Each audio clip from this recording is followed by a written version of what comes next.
You may be familiar with the film Final Destination, a story of several teenagers who cheat death by exiting a plane which, moments later, blew up in mid-air, only to end up dying in more and more far-fetched and gruesome ways, like being garroted by their own shower curtain. Real life is more often brutal and tragic than any film can portray. Does the Grim Reaper really exist, and is there such a thing as Final Destination? These 5 stories I am about to tell you may just make you believe that when it's your time to go, it really is your time to go.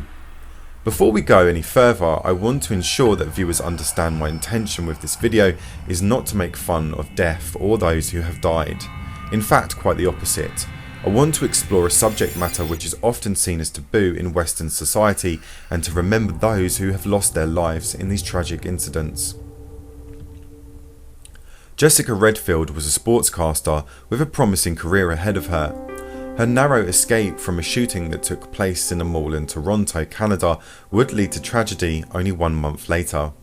At the time of the incident in the mall, she wrote about her feelings of that day in a blog. Here is an excerpt of what she had written. "I can't get this odd feeling out of my chest. This empty, almost sickening feeling won't go away.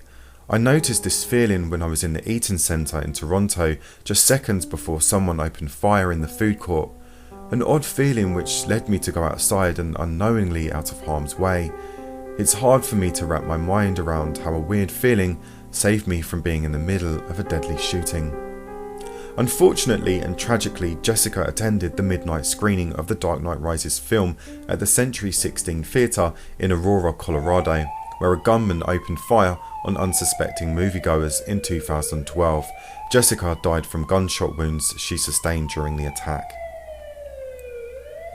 Unless you have been living under a rock or on Mars for the past 15 years, then the date September the 11th, 2001 will be etched into your mind forever.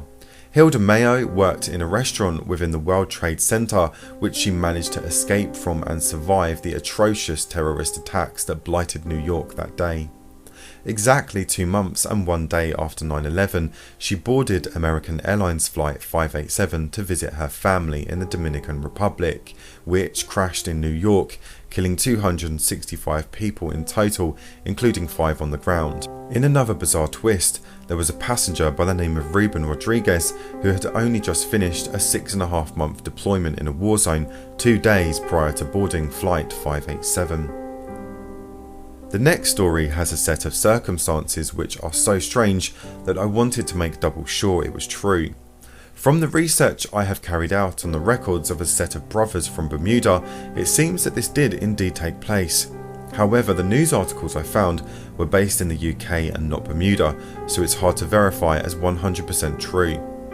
The story goes that brothers Erskine and Neville Ebbin, who were both 17 when they were killed, on the same moped in Hamilton, Bermuda, on the same street, by the same taxi, with the same driver and the same passenger 1 year after each other. This may not technically be a true final destination in the sense of the word, but it was certainly their time to go when fate decided they would die in exactly the same circumstances. I wouldn't like to have been the driver or passenger of that taxi. They must have been scared senseless when they realised the same accident had occurred 1 year prior. In 1893, Henryziegland ended a relationship with his then girlfriend. She took the breakup badly and sadly took her own life. Her brother was so distraught and blamed her death on Henry, so he went round to his house and saw Henry in the garden and tried shooting him with his gun. Miraculously, the bullet only grazed Henry's face and ended up embedded in a nearby tree. Some 20 years later, in 1913, Henry decided that the tree needed to be uprooted. Presumably it was causing problems for his house or just purely for aesthetic reasons. Stupidly, he used dynamite to uproot it, and the resulting explosion dislodged the bullet and went straight into his head, killing him instantly. If that isn't Final Destination, then I don't know what is. The final story involves a young Brazilian couple in the prime of their lives. The girlfriend was student Jessica De Lima Rohl, 21, who helped organise a party for fellow university students at the Kiss nightclub in Santa Maria, Brazil. As she was getting ready to leave for the nightclub and meet up with her friends to dance the night away, Her boyfriend Adriano Stefanel telephoned her and asked her not to go. She listened to his pleas and stayed home. The nightclub was engulfed in flames after a member of the band playing there set off a firework which set alight to the club's foam roof. 5 days later, she travelled a fair distance to the town where her boyfriend worked. The pair planned to travel back 2 days later.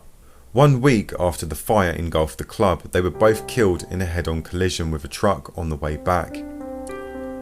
As I was saying at the beginning, death is often a taboo subject in Western society. The only time we really talk about it is when we have to attend funerals of friends and loved ones. That we have to show respect for the dead, and of course we do, but why can't we explore it a little more and become more accepting of our mortality? I think an open-minded attitude towards death could help us to live more fulfilling lives as we openly accept that our time is finite. I also want to take this opportunity to say to all of you watching that we must not take our loved ones for granted, to tell them we love them. Each day is a blessing and tomorrow may not come for some of them. I wish all of you a long and prosperous life. Tune in next Sunday for another Strangeries story. Thanks for watching.